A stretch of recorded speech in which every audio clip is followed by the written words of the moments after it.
India is the largest two-wheeler market in the world, and nearly 30% of the overall two-wheeler sales comes from scooters. Despite the large numbers, it comes as a surprise that there's not been much development in the scooter segment as such. Sure, we now have products that are packed with new age technology like Bluetooth connectivity, LED headlights, the works, but the overall design continues to be conservative and products are primarily focused in the 100 to 125cc space.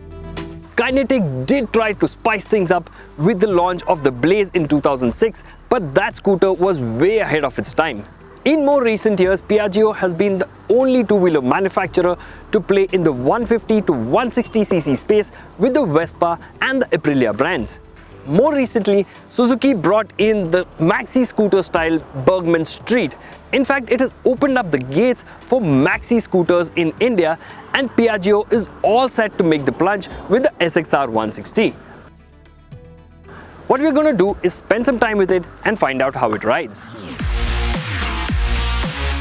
Aprilia claims that the SXR 160 has been designed in Italy but made for India. It is Italian design at its best. In fact, I think it is among the most beautiful scooters to be on sale in India currently. If you come to the front end, it is an RS 660 inspired front end. It is wide, it gets sleek and sporty looking LED headlamps and LED DRLs.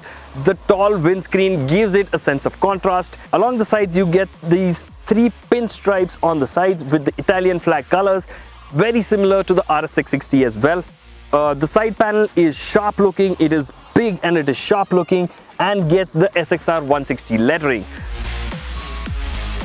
There are a few details that you would really appreciate, like for example, the pillion footrest integrates neatly into the overall design, and the seat, it gets contrast stitching and it is a wide and nice and comfortable seat as well. Couple of details that I don't really like is the massive exhaust. I think it looks quite ungainly, and there are a few areas where the plastics could have been of better quality. Let's say for example the handlebar, the panel gap isn't really consistent and it could have been better overall as well. As far as features go, the SXR 160 gets an LED headlamp and tail lamp, a fully digital negative display and single channel ABS. It misses out on a USB charging port, and while Aprilia does give Bluetooth connectivity as an option, we really think it should have been standard given its premium price. The seat is wide and long, making it comfortable for the rider as well as the pillion. Getting both feet on the ground for most riders should be easy thanks to the low 770mm seat height. And despite the bulky proportions, it is surprisingly easy to put it on the center stand.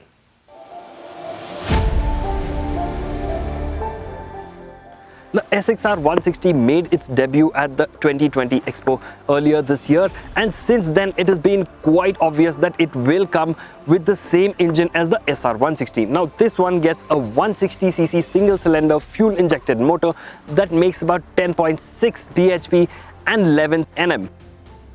Now we haven't quite ridden the BS6 SR 160, but from what we remember of the SR 150, this one feels a little more refined than before. It still isn't as refined as some of the other scooters you get on the market, but it is better than the SR 150 nonetheless. There are some vibrations that you feel on the floorboard around the 5,500 RPM mark, but they seem to dampen or they seem to lessen once you're beyond that marker. Acceleration is quick, but it doesn't quite feel as quick as the SR, and that is primarily down to its weight. But for a 10-point-something bhp scooter, this one can easily maintain about 75 kmph on the highway with absolute comfort. One of the biggest downsides of the SR 150 was its firm suspension setup and the resultant harsh ride quality. The front end sent out pretty much every undulation on the road to the handlebar. Aprilia says that the suspension of the SXR 160 has been softened for enhanced comfort. Combined with the smaller 12-inch wheels, this gives it a more agreeable ride quality. You still feel the jarring on the handlebar on really rough roads though. As far as handling goes, the SXR 160 feels well-mannered and planted. but isn't as nimble as the SR. That 129 kg weight doesn't quite go unnoticed. Braking force comes from a 220 mm disc at the front and a 140 mm drum at the rear.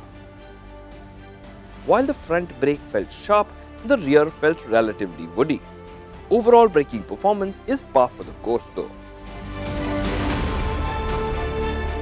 Piaggio, with the Vespa's retro modern design and Aprilia's performance and handling, has always offered something unique to the customers, something that other brands don't quite offer. By launching the SXR 160, they seem to be taking the game a step forward. It sure has some imperfections, inconsistent quality and limited features to name a few, but it does pack adequate performance and is comfortable too. Above all, it is a beautifully crafted scooter, and that in itself will draw a lot of customers to the showroom. From there on, it will all depend on the pricing, with the SR 160 priced at about 1.05 to 1.12 lakh range. The SXR 160 is sure to demand a premium over that. What remains to be seen is how it does on the sales chart. Would we recommend it? Well, for someone who's looking for a maxi scooter that is brilliantly styled, packs good performance and comfort, sure, why not? But if you're looking for a scooter just for your daily runabouts, you get better price and more affordable and better value for money products that are available in the market today.